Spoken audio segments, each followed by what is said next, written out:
Hmm. An error. All right, we're live, but something. Yeah, I think with Facebook, you just got to click it again. Yeah. If it's coming up for you with it, there's something going on with Facebook right Got now. it. We got it. We're live everywhere. Oh my gosh. 1, 2, 3, 4, 5, 6 places. How fun is that? Booyah. Good morning. Awesome. Good morning, everyone. It's Suzanne Taylor King here with Rob Z Wentz. And I'm really excited for this question he posed to me this morning. Are you being inconsistent with where you're at and what you're doing and where you want to go with your goals? He's the coach for you. And I love the fact that you described it with a question. Let's dig into that today. I would love to. Yeah, it's Thank you really. for having me here. Oh, you're By the so way. welcome. You're so welcome. Total transparency. Um, we had incredible rapport when we first connected, immediately understanding each other's journeys, not only with podcasting and community, the online space, and the fact that you just got married was really your pictures were incredible. And it was just really a great connection point for us. And I love connecting with entrepreneurs who are passionate about what you do. So let's talk a little bit about who you serve and what you actually do with them.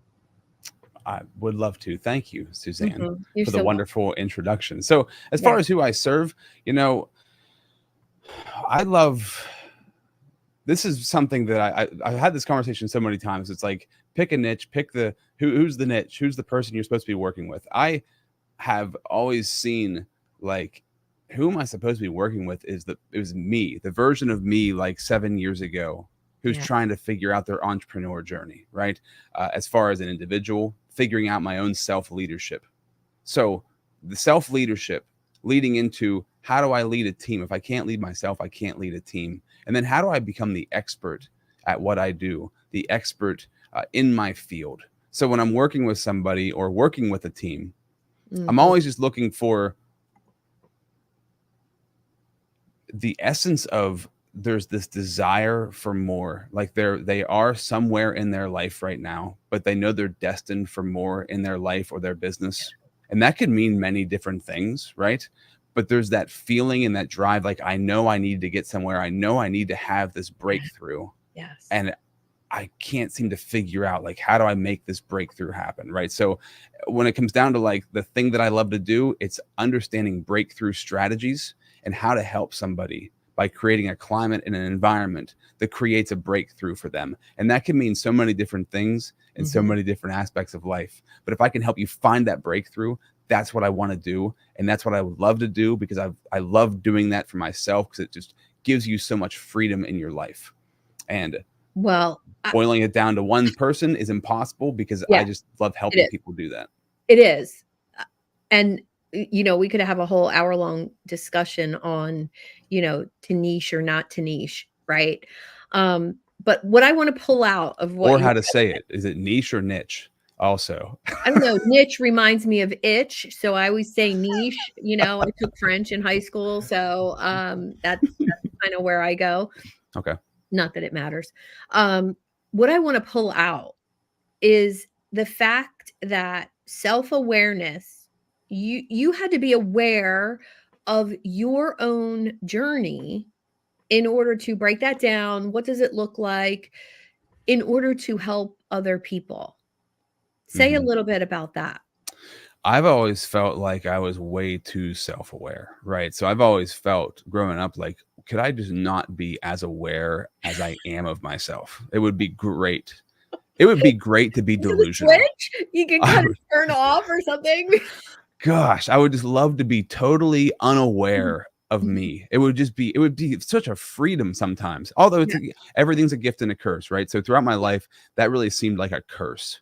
But I realize as I get older what a gift it is to be so aware. Because it can be very painful, but also as you start to own it. So it's like, I have no choice but to work on myself. I have Yeah. no choice, but I have to get better because I can't stand who I am right now, that sort of thing. As I Mhm. was growing up, like that was kind of like, I don't like being like this. So I need to figure me out. And so the more I figure me out, the better I am. Me compared to me 7 years ago, world of difference. Mhm. Um, but also it's interesting, right? Because I feel like it's like reverse narcissism in the sense that like I'm not I was never narcissistic in the sense of like I had a overly bombastic personality. It was the opposite of like it was overly critical, overly judgmental of myself, but it Mm. was all about me, right? So understanding I don't have to be so concentrated Yeah. on me. And the more I focus on other people and help other people and think about them and how I can serve them, I don't have to worry about me as much because it's not about me.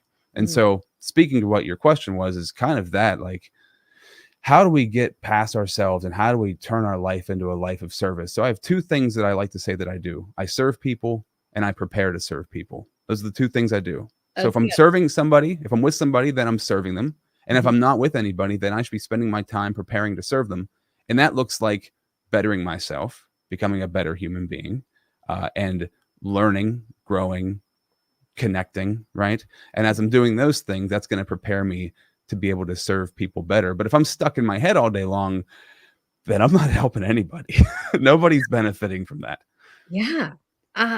Well, I love this so much because before we hit live today, we were talking a little bit about me creating from a space of what I would want to buy versus creating what I think my niche or ideal client would spend money on. Yeah. And it's such a different place of creativity and ideas, and it's just a different space to be in when you're in that type of service. And I applaud this about you because you really created a community that people you would want to be a part of instead of how can I sell this to 100,000 people and retire? Right. It wasn't created from that space, which was intriguing to me.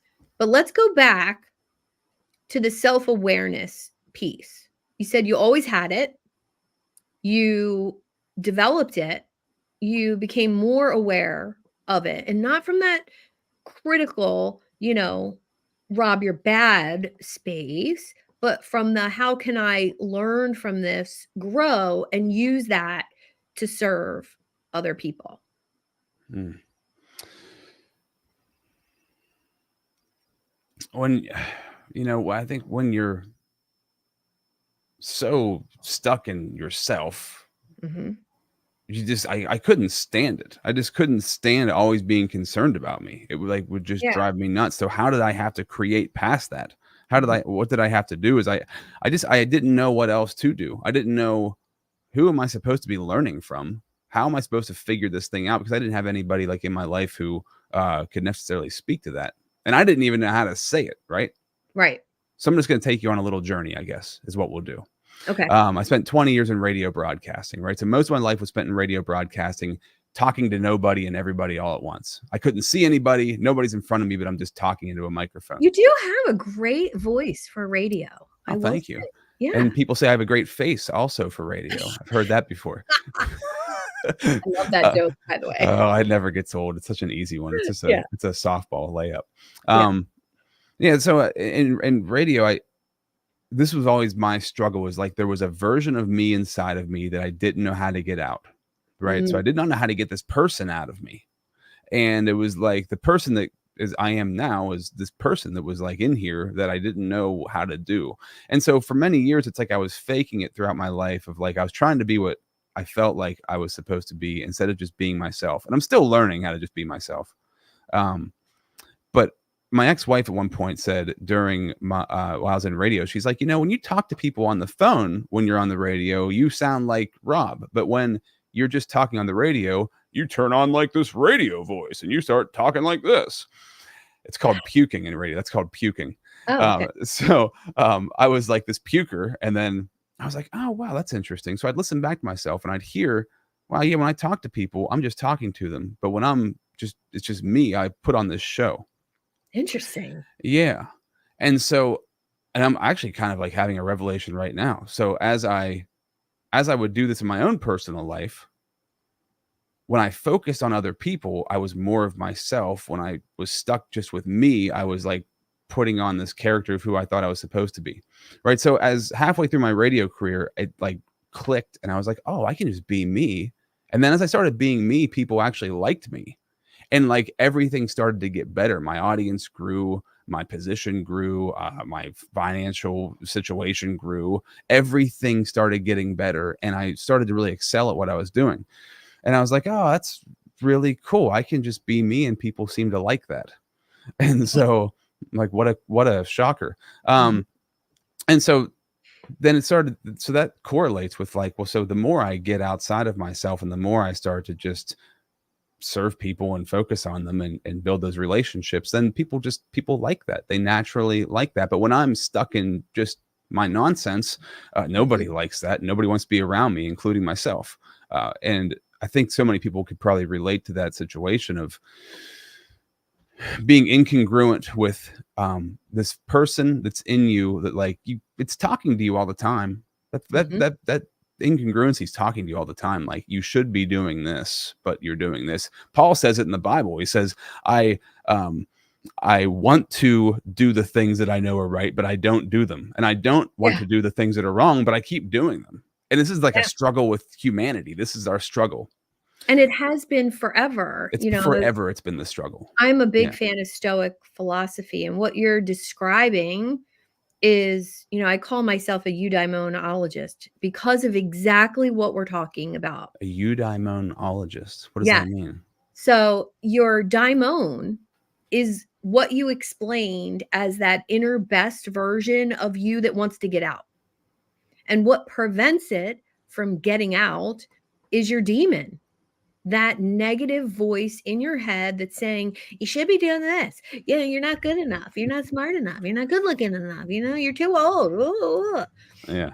And those two, it's the age old battle of good and evil in your own head. Yeah. And what I love so much about eudaimonia, which the philosophers say that is the ultimate goal of being a human, to fulfill your potential, Mm. to become that best version of yourself, and take that one step further to have those habits and things that make you that best version of yourself be what you love to do. Well, that sounds a whole heck of a lot like positive psychology and fulfilling your passion and your purpose and all those things I'm so passionate about because I had to do that work on Yeah. myself, which is exactly what you're saying. And you have to do it. Mhm. But you don't have to. Yeah. You Well, your you life don't have your to. life's gonna suck if you don't, though. It's gonna be Yeah. really hard. And you're Yeah. gonna run into a wall at some point in time, right? Yes. And you hear this so often, people run into this wall of like, I thought I was doing the right thing. I always think of Jim Carrey. He always says that quote, I hope everybody gets everything they've always wanted in their life to realize that's not what they actually Yes. wanted or needed. That Yeah. wasn't the answer. And I think about that. It's like, Yes. because we always chase after what we've been trained to think that we want or need, and that's not Mhm. actually it. So I always go to, and I ask people this question all the time. One of my favorite questions to ask people: what did you want to be whenever you were 10 years old? Because Mm. at 10 years old, you were old enough to know what you really just naturally loved, and you were Mhm. young enough that the world hadn't come in and forced you into some sort of box. Yeah. And I love that space because for me, I wanted to be a radio DJ, did it, and a professional wrestler, also did it for You 6 months did? when I was 19. Yeah, it was Oh my it's gosh. not good. It was not something I have some photos, but that's about it. Well, Um, I think I'm gonna need to see those now. yeah, I could probably dig them up while we're Um, talking. What did you want to be when you were 10 years old? I wanted to be a wildlife photographer and go to Africa and photograph animals.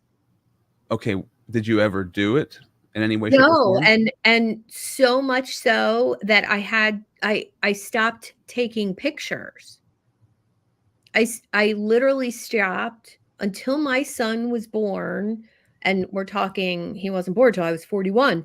So that's a long time not taking pictures. I would be in pictures, but I wouldn't physically take pictures. Wait, hold on. So because you knew you weren't going to chase that, you I was stopped taking told I photos altogether. couldn't. I was told I You're couldn't. told. Oh, Was told I couldn't. It was one of those childhood beliefs. And photography was very expensive when I was 10 years old because right. I'm old. So there was buying the film, developing the film. There was no, digital stuff. Now you Yeah. can take pictures all day long on your phone and they're great. It wasn't like that then. So I was told, no, no, that's too expensive for us to do. You can't do Mhm. that. And that just made me kind of rebel against taking pictures. Oh, well, if I can't do it, I can't do it. I'm not going to do it at all type of thinking. And I didn't discover that until I was like 41. My son was born and I'm taking all kinds of pictures of him. And my husband says to me, "This is the first time I've ever seen you take pictures."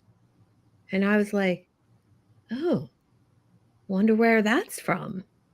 And just a little self exploration led to it's because that's what I wanted to do for a living and I couldn't do Wow. it. And so it was never a conscious thing. It was like No, unconscious. no, Interesting. totally unconscious. But, a little self discovery, self exploration, which, I'm a huge fan of. You have to know yourself in order to put that best version of yourself out there. So who is that best version of me? It's somebody who doesn't let subconscious things hold them back anymore, that's for sure. Yeah. And it's only through exploring those things that you can actually pursue that bet. I don't think you ever get to the ultimate best version of yourself, but I think it's a daily work in progress. How about you? Yeah. I don't think you ever, I don't think I don't know. Maybe Well, there is no maybe some perfect, people do. right? Yeah. Yeah. There's Always, always, yeah, yes, the flagpole. What do they say? The goalpost always moves. yes. Yeah. Which is good. But how about me with what? What was that?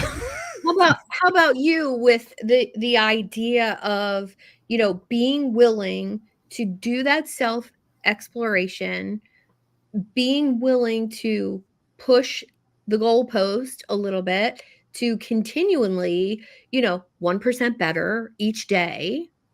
Yeah. How does that translate into helping your clients do exactly the same thing? Oh man. Or maybe let me rephrase a little bit. Oh, I had something, but okay. Okay, go ahead. Go ahead. I was And then just gonna I'll rephrase.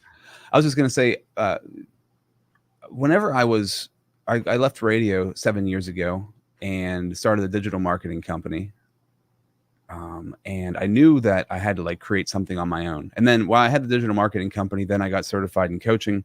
Mhm. But as I noticed like something was really missing in my life, like something was missing, and I really had to go do this deep work, prayer and meditation, and just sitting with myself, contemplating what is missing here. And it was broadcasting. It was like this thing that when I was 10 years old, I did a pretend radio show in my bedroom. Like if YouTube would have been around, I would have been doing that, right? But Nice. it wasn't because we're old, right? I was old, so YouTube didn't exist yet. I shouldn't say we. I should have said me. I'm No, no, old. it's okay. I think I have you beat. But yeah, if there was no digital film when I was 10 years old, Yeah, right. yeah, You'd I be get in Africa right now taking pictures. yeah, probably. So I really noticed like, wow, I'm not doing the thing that I loved doing since I was 10 years old. I love doing this thing. So I was like, I need to restart the podcast. I have to do it. But then I was like, I can't just do it. I can't just restart it because I had done it for 5 years while I was in radio, but it didn't really have a purpose. I'm like, this podcast needs to have a purpose. So what I Yeah. created was the Unstuck movement. You've been a guest on there. Mhm. And it's like these stories of breakthrough, these stories of getting unstuck because I felt very stuck at various points in my life. And the breakthrough that I found was everything. Mhm. And what I uncovered from that was like, well, this is also, I need to take this into my coaching because I need to help people find the thing. Going back to this 10-year-old question, going back to this vision of like, what is the vision of your life? It's already in you. You don't need to search outside of it. You may have been searching outside of you your whole life for it. You don't Mhm. need to. It's already in you. What is it and how do we bring it out?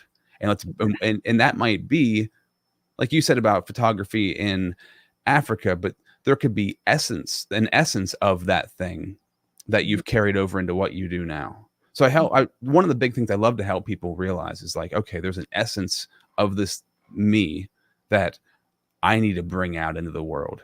I Yeah. need to bring this out and I need to uncover this. And this goes for life, somebody's personal life, but also for their business model also, because there could be Mhm. something in their business that is going to transform everything. It's going to cause a massive breakthrough. And I'm just helping them see what that thing is, help them realize what that thing is. And if I can bring that to a client and see them have a breakthrough like that, I've been working with a chiropractor. And when I'm working with him, it's so cool because he is so unlike any other chiropractor I've ever been around in the Mhm. fact that he'll do 60-minute sessions with people. Chiropractors don't do that. It's in Yeah. and out. Go to a chiropractor, you're in there for 5 minutes and they're like, get the heck out of Yeah. here. And they're bringing somebody else in. He Yeah. sits down, he gives you stretches to do at home. He encourages you, he coaches you while he's a chiropractor for you also. Wow. And he loves to teach. So now we're working on him teaching, him going out and doing seminars and doing webinars and educating people because that's what he loves to do. Mhm. So, yeah, he's a great chiropractor, but he's also a coach and a teacher. And Yeah. helping him see that and helping him see that and step into that is so Mhm. exciting to watch. So I just Beautiful. that's how you do that. I love that. Beautiful. I think there's really a magical thing there. I call it a talent stack. You know, that's part of his talent stack is the teaching Yeah. piece. And by seeing that, you can really bring that out for him, which is going to do what? Increase his satisfaction, his joy for what he does, and his level of service And it's for gonna his and then his business. business is gonna skyrocket because of it. Yes. Because Yes. he's in his zone of genius. I love the term zone of genius. There's this Mhm. zone we have that we're naturally just like acclimated towards. And if we it's Mhm. our strengths, right? If we feed those and foster those, man, the sky's the limit. Truly. Truly. I can feel when it's happening. I don't know about you, but when it's happening for me, I can feel it. I know that the information I'm either providing or talking about or the question that's coming next is divinely, intuitively guided. It's Yeah. not something I learned in a book or in a course. It's me.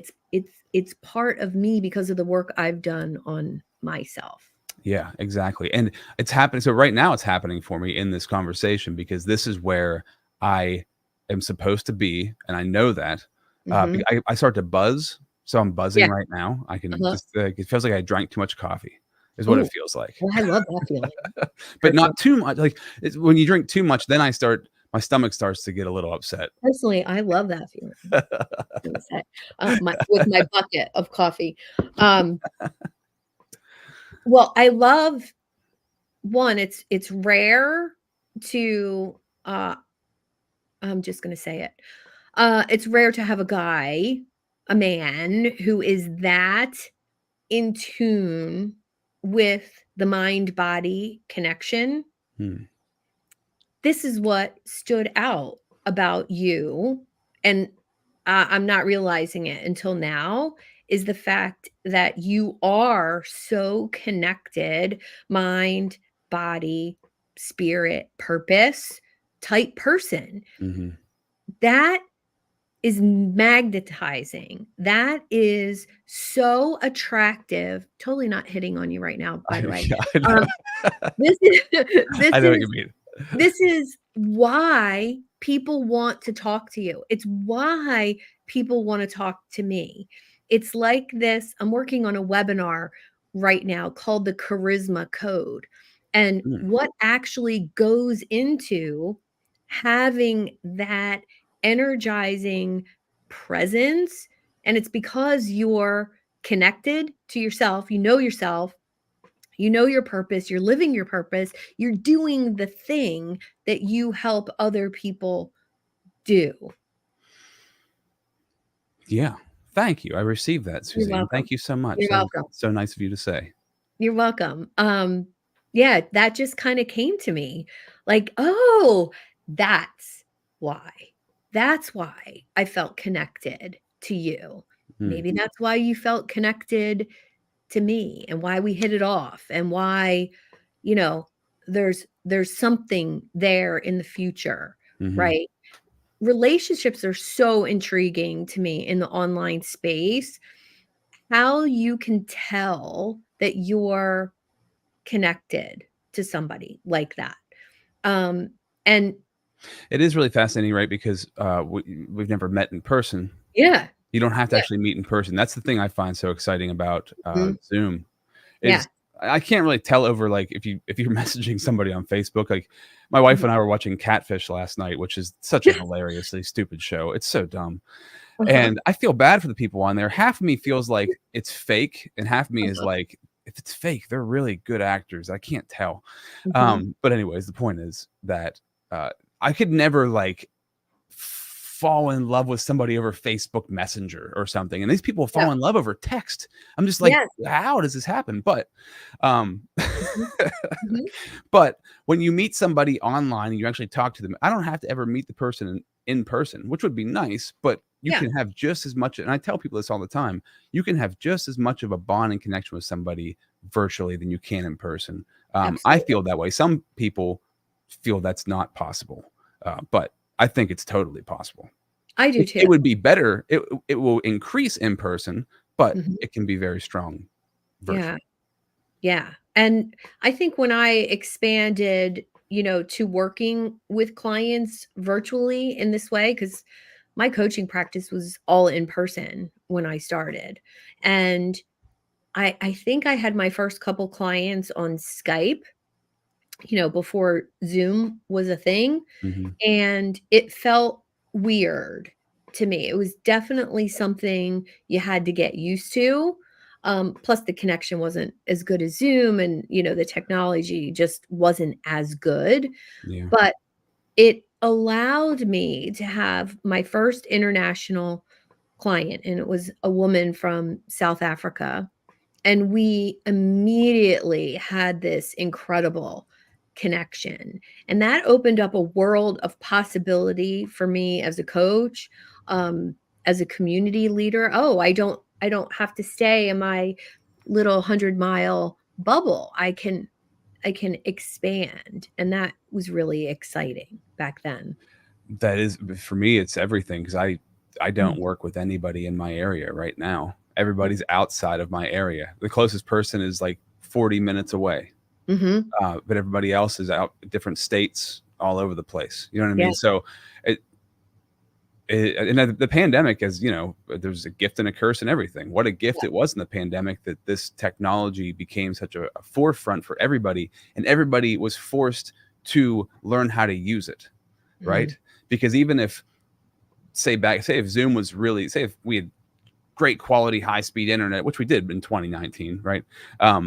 People were still so uncomfortable being on mhm. video calls that that's a big barrier to overcome. But the Yes. pandemic broke that barrier down Yeah. completely.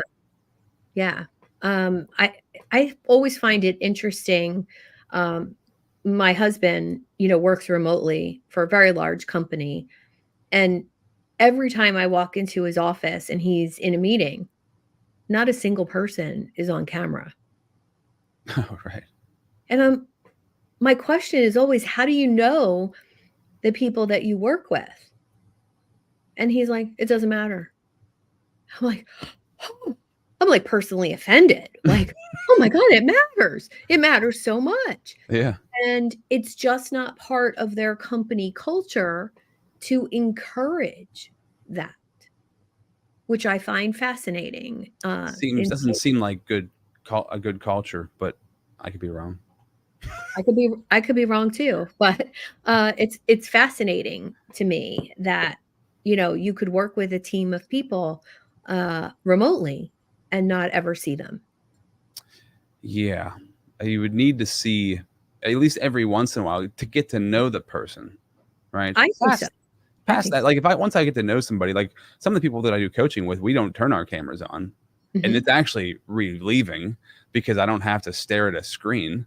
So I Yeah. can, it relaxes my eyes. And I feel like also, once you build that relationship with somebody, just talking, Mhm. I sometimes have bigger breakthroughs in just chatting than Agreed. looking. And I don't know if this is, maybe I'm on the spectrum a little bit. I don't know. But whenever I'm having ideas, I don't look at people. Like whenever I'm talking to you, if I'm having an idea, I'll like look away. Like I don't Mhm. look Mhm. directly at somebody whenever Yeah. I'm having a thought. So I think that's why I like WhatsApp so much with my clients. The ability to send voice messages back and forth so I can hear their voice, so I can share ideas on the fly as they come to me. yeah. And I notice when you turn off the other senses, that intuitive message for the person comes through so much more powerfully when you turn off the lights and the camera and look. I actually close my eyes sometimes when I'm Mm. sending a message just to block out all the other distractions. It's interesting when you close your eyes, you do, I can like, I think better, Mm, you know? There's mhm, a podcaster, Lex Friedman, he's pretty famous. Um, mhm.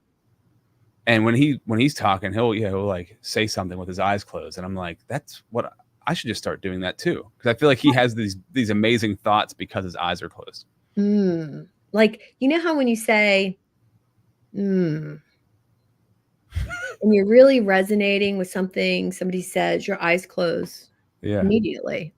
Just natural reaction. Yeah. When you take a really good bite of something, your Yeah. eyes close. Like, oh, it's so good. Like, it's so Well, good. it's I got to kinda close my weird that eyes. I just thought of a cheeseburger, but Oh, it I is. think of like a peanut butter cup. Oh, yeah, I'm not a candy person. Interesting. I I've actually been fasting candy for a month, and it's been really good. Although I Congratulations. think like I'm detoxing sugar because my wife said my breath is not the best, which is another great thing for Zoom that nobody can smell my breath right now, I guess. Yeah. Well, it's very true, and I will pull a little wisdom from my 20-year career as a dental hygienist. Oh, I fully believe that's why I don't care for sugar. Um, I never wanted a cavity, and knock on wood, I've never had one. wow. And when your That's body is detoxing from sugar, you get a weird bacteria change in your digestive system, which actually makes your body more basic. So you're leaving the acidity inflammation stage, and otherwise known as ketosis, Mm, causing your breath to not be so great, and you might have a little extra body odor during that time as well. really? I Yeah. haven't noticed the body odor. I should maybe I should take a whiff. Um, Well, luckily, we can't do that here on Zoom. That feature is not coming anytime soon. the smell-o-vision. When's Yeah, smell-o-vision coming thanks. into play? No, Remember thanks. smell-o-vision? Like where remember Married with Children? They had an episode like where you could like get something at a local store and like when Al Bundy did something, you'd smell the thing. Uh-huh. And yeah, that just popped in my head for whatever Someday, reason. someday, there Someday. will be that aromatherapy kind of feature on TVs or Zoom or computer or whatever, and I'm not looking forward to it because I very always thought, it smells. yeah, well, yeah, it's not a good idea. I Yeah. always thought cars should have like built-in walkie-talkies so you can talk to the people who are next to you in the car. And I brought that idea up once, and people were like, "That's a terrible idea. I would not want to talk to the car next to me." I'm like, maybe, maybe not. Lifelong dream to have a digital screen either on the back window or on the top of the car that I could type messages to the other drivers. Oh, typing message. That seems Mhm. dangerous while driving, It but does, I guess we're it does, texting while but, driving. So. that idea came to me before, our modern technology, so Yeah, but might as well just communication with run a people next billboard. to you, I feel like it would you would relate to humans more in cars next to you because that's where we get Mhm. road rage from. Everybody's Yeah, your enemy because you're They Yeah. can't drive and you can.